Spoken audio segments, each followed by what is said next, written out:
Mga kapatid, maraming naninira sa deployment ng mga tropa natin sa checkpoints dito sa pinapatupad na community quarantine. Kaya hayaan nyo na ipaliwanag ko ayon sa aking makakaya kung bakit dineploy ang ating mga sundalo at mga pulis dito sa checkpoint operations at sa crowd control. Unang-una, titingnan siguro natin mula sa strategic level, sa pananaw ng ating gobyerno, sa level ng ating mahal na presidente, anong gusto niyang mangyari ayon dito sa nakikita niyang problema tungkol sa pandemic na nangyayari ngayon. Ang punot dulo nito ay ang virus, yung COVID-19 na virus na ang carrier nito ay mga tao. So, maraming mga paraan para ma-address ito. Ang tawag namin dito ay lines of efforts or lines of operations. At kasama na dyan halimbawa ang pag-establish ng mga health facilities na maggamot dito sa magkaroon ng sakit. Ang pag-employ ng mga doktor, mas marami pang mga doktor, kasama na dyan mga reservists natin. Ang pagpatupad ng mga proactive measures, kagaya ng mga restrictions travel. Ang pag-control, of course, ng dalay ng mga tao. Alam naman natin mga Pilipino ay talagang mahilig tayo mag-socialize. Gusto natin laging magkukumpulan, makipagbula-bulahan tayo. Okay lang sa atin na sobrang dikit-dikit tayo sa mga sasakyan, kukwentuhan tayo. So iyan yung mga dahilan kung bakit inyong mga nakikita na mga bagay na dapat makontrol nang sa gayon hindi magkaroon ng malawakang outbreak. Tingnan natin ang magiging itsura ng problema. Totoo yung sinasabi na it is a health problem, pero yung primary at secondary and tertiary effects ay hindi lang sa health. Mas malaking problema nito ay ang ekonomiya, at ang kasunod niyan, pag magugutom na yung mga tao na mawawala ng trabaho, ay peace and order problem ang kasunod niyan. So, kapag ang problema natin ay masyadong complex at complicated na problema na nagsimula sa isang sakit na magkakahawaan, dadami ang mawalan ng trabaho, maapektuhan ang trade and commerce, mawawalan ng income sources yung marami sa mga Pilipino, dahil malakas ang hawaan ng sakit ay kukulangin yung ating healthcare facilities. Of course, maraming mamamatay, magkaroon ng panic, at yung ating peace and order situation ay maapektuhan. So dahil dyan, nakikita ng ating gobyerno na gagamitin dapat ang whole of government approaches, na kung saan ang iba't ibang ahensya ng ating pamahalaan ay binibigyan ng kanya-kanyang tasking o misyon para makaambag dito sa problema. So kasama dito ang Armed Forces of the Philippines at ang Philippine National Police. Capabilities ng Armed Forces of the Philippines at ano ang may ambag namin dito sa trabaho na to, yung tungkol sa problema ng paglaganap ng sakit na tinagurian ngayon na isang pandemic. Ang AFP ay maraming mga capabilities. Andiyan yung ating Air Force, may strategic lift capabilities, yung C-130 natin. Meron din tayong strategic sea lift, yung mga barko natin na makapagkarga ng mga supplies from island to island. And of course, andyan ang ating infantry, yung ground force natin, na makatulong sa iba't ibang mission, kagaya ng crowd control at humanitarian assistance. Ang lahat na ito ay nakapaloob sa doktrina ng tinatawag na military operations other than war, MOTWA. Ang isang armed forces ay mayroong mga capabilities na originally ay para sa war fighting, para magampanan nito ang tungkulin nito na ipagtanggol ang bansa, ang soberenya ng bansa at mga tao laban sa external aggression. O ibig sabihin, laban sa armed forces ng kalaban na bansa, kung meron man. Ngunit through the years, yung capabilities na to ay nakita na marami rin palang pakinabang para sa non-combat functions. At ang tawag dito ay military operations other than war. Ano ba yung kasama sa mga ginagawa ng isang armed forces na mataguriang military operations other than war? Magbanggit na lang ako ng example. 3. Andiyan yung support to local authorities, yung civil government.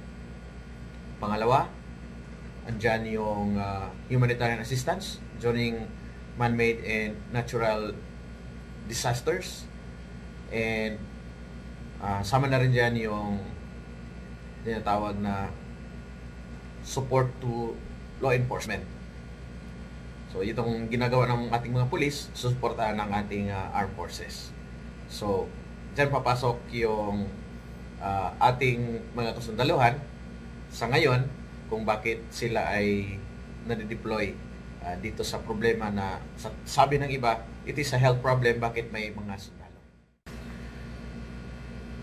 So sa sinasabi na ang pag-deploy ng sundalo ay parte sa diskarte ng gobyerno para pairalin ng martial law, kontrahin ko yung ideya na yun. Mali yun. Ang pag-function ng mga local government authorities, yung halimbawa ng mayor, governor, sila pa rin ang magpapatagbo ng gobyerno. Suporta lang kami sa iba't ibang mga function na kung saan ay mayroong may ambag ang armed forces. So hindi pwedeng ang sundalo na mismo ang umakto bilang mayor o gobernador. Yan yung martial law. Hindi man natin nakikita ang sitwasyon na yan, at maging sa Mindanao na nagkaroon ng martial law simula noong 2017 ay maipapagpatunayan naman natin na nanatiling ang local authorities ang siyang namamahala sa ating mga pamayanan. So hindi ngayon tunay na martial law dahil limited, no? Hindi naman ang sundalo ang nagpapatakbo sa pamahalaan. Ang issue na ito ay dala ng mga kritiko ng ating pamahalaan dahil trabaho na rin siguro nila. Meron kasing yin and yang balance. So merong parating nag-criticize sa ating government dahil every action of the government ay pinupuna ng mga kritiko nito, yung alam na sa opposition. Normal lang yun, pero titingnan natin na ang kalaban natin dito sa kasalukuyan ay hindi mga non-state actors, hindi rin foreign armed forces, kundi isang unseen na kalaban na kahit sino, regardless of our political divide, regardless of ideologies, ay titirahin ka nitong kalaban na ito. So napapanahon na lahat tayo ay magtutulungan, no? Regardless kung ano ang katayuan mo sa buhay, ano ang iyong paniniwala, ano ang iyong relihiyon, dahil lahat nga tayo ay tinatarget itong kalaban, itong sakit na lumalaganap na yan. So, dahil ang strategy ng ating gobyerno ay i-contain ang sakit na ito, at ang kasama sa tactics ay i-control ang daloy ng mga tao, titingnan kung sino yung may potential na mga symptoms ng sakit, doon papasok yung ating armed forces. So, sa strategy na yon ay in-employ ang ating armed forces with a very clear political purpose. Mabalik natin sa normal ang sitwasyon na kung saan ay manumbalik yung kalakalan. Pwede na tayo uli pupunta sa mga malls, manonood ng sine, ang mga bata makabalik sa school, at yung ating pamumuhay ay hindi apektado sa takot ng bagay-bagay na hindi natin alam ano ba talaga to. Hindi natin nakikita yung ating kinatatakutan. So, to do that, ang ating mga sundalo ay naatasan. Andyan sila sa mga checkpoints, kasama ng mga polis natin. Hindi para maghanap ng mga NPA, terorista, kundi para makaambag dito sa problema, no? Makaambag sa solusyon ng problema na kung saan ay hirap na hirap tayo na paano makontrol ang daloy ng mga tao.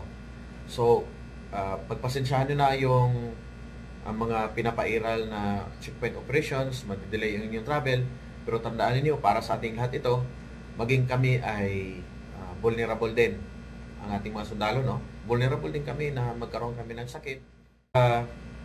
Disiplina ng ating mga sundalo sa kanilang training, mas madali silang i-deploy sa mabilisan na pamamaraan, no? Yung tinatawag na quick response. Kaya kasi dito, hindi pa lamay-lamya ang response natin sa problema dahil ang sakit na ito ay mabilis na maganap, no? Kapag ang mga tao ay patuloy sa kanilang normal na ginagawa, dikit-dikit sa mga tindahan, dikit-dikit sa mga mall, mayroon pang mga film showing sa barangay, no?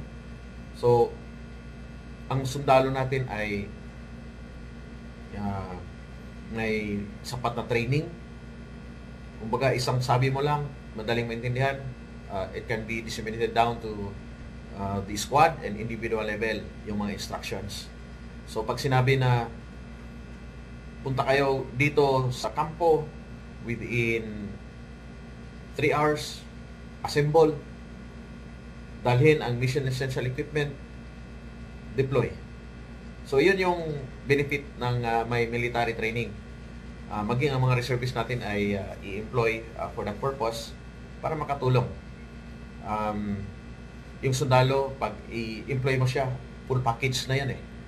Automatic, andyan yung mga leaders, alam nila na kung ikaw yung leader, kung papalpak ka, o magkaroon ng problema yung leader na yun, may kapalit ka agad. So, meron kaming klaro na chain of command. At pag sinasabing ang mission mo ay ganito, alam namin kaagad paano mag-adjust, mag-innovate kami. Kahit sabihin ninyo na kulang ang aming equipment, kaya namin mag-innovate para magampanan pa rin namin ang aming tungkulin.